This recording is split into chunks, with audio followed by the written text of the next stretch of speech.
Welcome to the Deep Dive, where we sift through the most complex research to give you the ultimate shortcut to being well informed.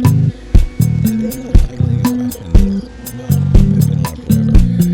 Are you fundamentally a creature of cold, dispassionate logic, or are you driven by raw, unpredictable emotion? For centuries, we treated logic and emotion like these two warring factions inside our heads. This is the heart. Exactly. But the sources we looked at for this deep dive suggest that separation is totally artificial. Our mission here is to walk you through the brain's unified model, which is centered on the free energy principle and predictive coding. And this one framework is meant to explain pretty much Everything from perception, feeling, to how you make decisions, your personality, and even the future of AI, it all comes down to the same core process. The insight that really underpins this whole discussion is actually pretty simple, but it's revolutionary. The brain is fundamentally in the business of minimizing surprise. And this isn't just about not being startled. It's a deep principle that links physics, computation, and biology. It's the engine that's always running. Okay, let's unpack that core mechanism, because when we talk about minimizing surprise, that sounds almost intentional. Like avoiding a jump scare, yeah. Right. But what's the neurological definition of this free energy principle? What does it really mean that our brain is constantly trying to suppress this surprise? Okay, so think of your brain not as a passive camera that's just recording the world. Right. Think of it more as a tireless scientist who is running constant simulations. The free energy principle, or FEP, essentially states that the brain is a Bayesian brain. A Bayesian brain, meaning It's an inference engine. It's always optimizing its internal model to predict what sensory data it should receive next. what I'm seeing here doesn't match my brain's internal model. That mismatches surprise. Precisely. Surprise, in a computational sense, is just a measure of how unlikely your sensory data is, given your brain's current model of the world. Free energy is the math. It's the metric your brain minimizes to keep that surprise, that gap between expectation and reality, as small as possible. It's like a weather forecast model inside your head. A weather forecast model that is always running and always trying to minimize its margin of error. Yes. It totally reframes perception. So we aren't building our reality from the outside in. Not at all. And that is the essence of what's called predictive coding, or PC. It just flips the traditional idea of perception on its head. Okay. Instead of a bottom-up process, your brain constantly generates top-down predictions about what it expects to sense. These predictions are cascaded down the neural hierarchy from deep pyramid cells. Then the real world comes along. What happens then? That's where the system is so efficient. The incoming sensory input isn't processed whole. It's instantly compared to the prediction, which generates what we call prediction error. It's only there to get set up. Only the area. That's the only thing that travels back up the hierarchy. The vast majority of the sensory data, the stuff that was expected, it just gets explained away. Surprise up right there at the local level. So if I'm expecting a hum on my computer, and that's what I hear, my brain basically says, yeah, got it, and moves on. But if I hear a loud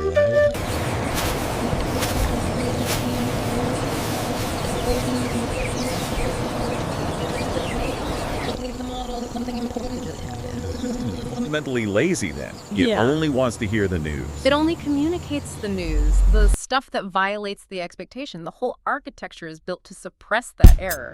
Okay, and here's where it gets really interesting, because the system isn't rigid. The sources talk a lot about precision, which determines how much weight that average signal gets. Can we simplify that? Isn't precision just what we call attention? You're absolutely spot on. Precision is basically the inverse of uncertainty. It's your brain deciding how much confidence it places in that prediction error. With an area of high precision, it means your brain thinks the surprise is super important, and the world model needs to be updated right now. If it gets low precision, like the background hum of traffic, it just gets ignored. So if I'm trying to focus on a difficult word problem, my brain is actively assigning high precision to signals about that problem, putting the precision way down on the noise around me. That is the attentional mechanism at work, and what's so fascinating is that this control, this synaptic gain on the error units, is modulated by classical neuromodulators. Chemicals in the brain. Yeah, chemicals like dopamine and acetylcholine, they are literally adjusting the volume knob on those prediction errors. And that's the crucial link. The fundamental mechanics of how you perceive the world are inseparable from the mechanics of attention. Right.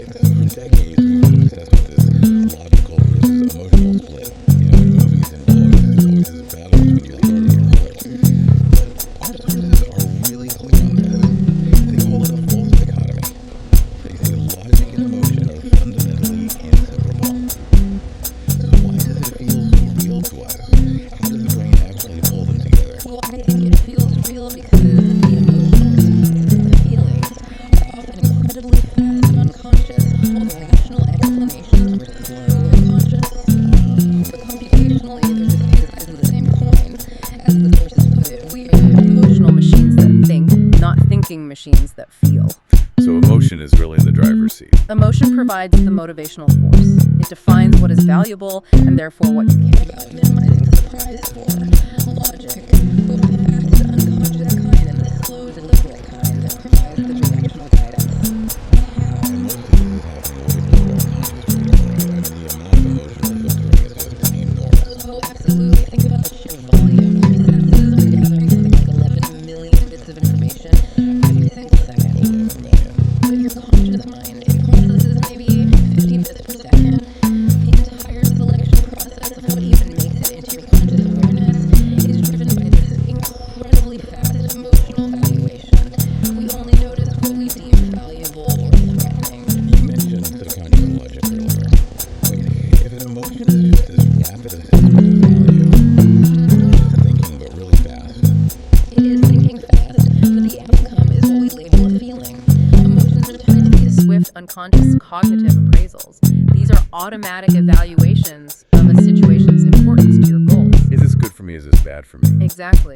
That immediate assessment is this a threat? Is this an opportunity? That is the subconscious logic that then triggers the feeling, the physiological state. Okay, that makes sense. So if the appraisal happens first, what is the conscious reasoning doing after the fact? Well, often conscious logic is playing a secondary role.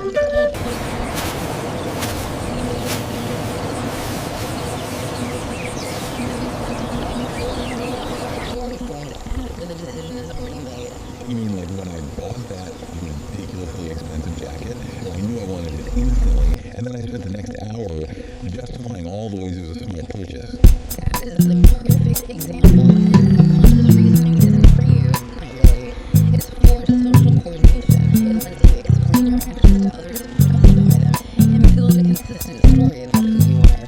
So conscious reasoning is often just a press release for our emotional brain. In many cases, yes.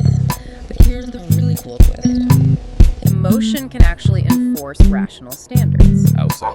Think about cognitive dissonance, that really uncomfortable feeling you get when your actions don't line up with your beliefs. That negative feeling, that emotional discomfort, is what motivates you to fix the inconsistency, which is a key part of being rational. Emotion is like an internal guardrail. That's incredible. So there's a single framework connects these huge mechanical functions all the way down to our complex human behavior. So let's bring it down to the individual. If we're all just minimizing surprise, what if people react completely differently to the exact same stressor? It comes down to personality. Your personality basically sets the long-term biases in your predictive loop. It dictates your prior beliefs about the world. Cognitive appraisal theory explains that personality shapes that initial rapid evaluation. The primary and secondary appraisal. The primary appraisal is this a threat? And the secondary appraisal is, can I handle it? Let's get concrete with the personality traits. How would someone high-end, say, neuroticism, how does that affect Their predictive bias. So the research shows really consistent patterns. People high in neuroticism are more likely to have a primary appraisal of threat or harm when they face something new. But critically, they're also negatively correlated with secondary appraisal. so they immediately predict threat and then they immediately they can't cope? It's a double whammy. It's a double predictive failure. Their system is biased towards high threat, low competence. Which explains why surprise is so much. Exactly, and you can contrast that with traits like extroversion or conscientiousness. Both of those are negatively correlated with seeing a threat and positively correlated with feeling like they can cope. Their brain's prior beliefs are biased towards predicting competence and safety. So personality isn't just a label we stick on ourselves. It's literally a wiring of our brain's prediction machine. What parts of the brain are governing that initial threat response? The amygdala is key here. It's the brain's alarm system. And it's highly active during emotional processing, especially fear, even when you have zero conscious awareness of what triggered it. And a hypersensitive amygdala is a feature in things like Anxiety disorders.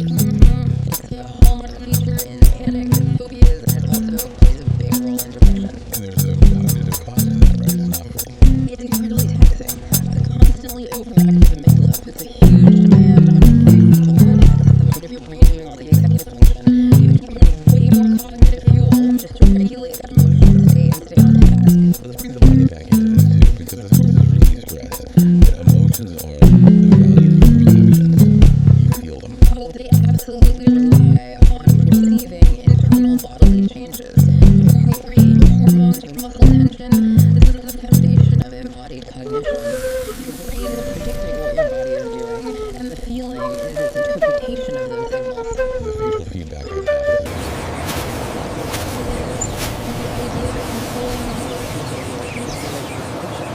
There were studies showing people who got Botox in their frowning muscles actually reported better moods, simply because their brain wasn't getting that prediction error signal of muscular distress from their face. The real proof of the unified relaxation is just how broad it is. And this predictive framework doesn't just explain how we see the world, but how we act in it. This is active inference. Exactly. Active inference is the other half of the coin. If perception is changing your predictions to match the world, then action is changing the world to match the predictions for your goal. So we're not just reacting, we're actively trying to make the world conform to our internal script. Constantly. So how is this different from older ideas like optimal control theory? If I want to pick up a glass of water, what's happening? Well, optimal control would require your brain to calculate this incredibly complex cost function. The energy, the time, every possible movement. Active inference just bypasses all that. It replaces the cost function with your prior beliefs about the desired state. So you decide to pick up the glass. You create a high-level prediction. My hand is grasping the glass. Now that prediction initially contradicts what your senses are telling you. Your hand is on the table. That Contradiction briefly increases free energy. So it creates a temporary intentional surprise. Yes, and your motor system then has to resolve that surprise, generating a whole cascade of smaller predictions until the sensory input from your hand finally matches the goal. The error is minimized. When we set a desirable prediction, our entire body just works to make reality match it. Yeah, Beautiful way to think about goals. it really is. But when the system goes wrong, it gives us huge insights into clinical conditions. So let's look at something like apathy, which you see in dementia. How does the predictive framework explain that kind of profound lack of motivation? In apathy, it's seen as a problem where the high-level abstract goals, the patient's prior beliefs, have insufficient precision. The desire to, say, visit a friend, it just gets overwhelmed by the constant stream of bottom-up prediction error from the body. The goal just doesn't have enough motivational weight. And what about the other side of the coin? Conditions like chronic pain or anxiety, where people are hypervigilant. Those are often seen as conditions where the Prediction error is being maintained by faulty top-down expectations that have been assigned too high a precision. If your brain is wired to constantly predict a threat, or predict that an old injury should still hurt, that top-down belief creates a self-fulfilling loop. It keeps generating the very air that it's trying to process. Exactly, it gets locked into that state of anxiety or pain. Okay, finally, let's look to the future. This whole shift from reactive to proactive is changing how we approach AI. How does active inference change robotics? It's a massive shift away from things like large language models, which are, they're magnificent statistical correlation engines, but they're working on static data. Active inference agents are designed to continuously learn and maintain an internal model of causality. They don't just correlate things, they actively explore the world to reduce their own uncertainty, they have real agency. So they're acting based on what they believe is true, not just what a data set says is probable. Precisely. And this allows them to become what some are calling calling reasoning teammates. Unlike a current AI that might fail in some bizarre, unpredictable way, an active inference robot can share its internal belief map with a human. Yeah, including when its uncertainty is high. And that transparency provides safety,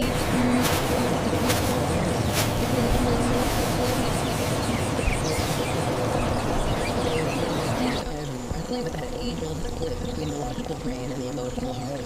And what the free energy principle and predictive coding shows is that this conflict is, well, it's an illusion. The brain is a machine of statistical inference, where thinking, sensing, and feeling are all part of the same process. perception is just the act of fixing a belief, and action is the act of fulfilling an expectation. And what this means for you, the listener, is pretty profound. You're operating based on this incredibly sophisticated and self-reinforcing loop of emotional and computational logic. And with these personality traits are really just a unique bias on that predictive loop, defining whether you anticipate the threat or you anticipate confidence, and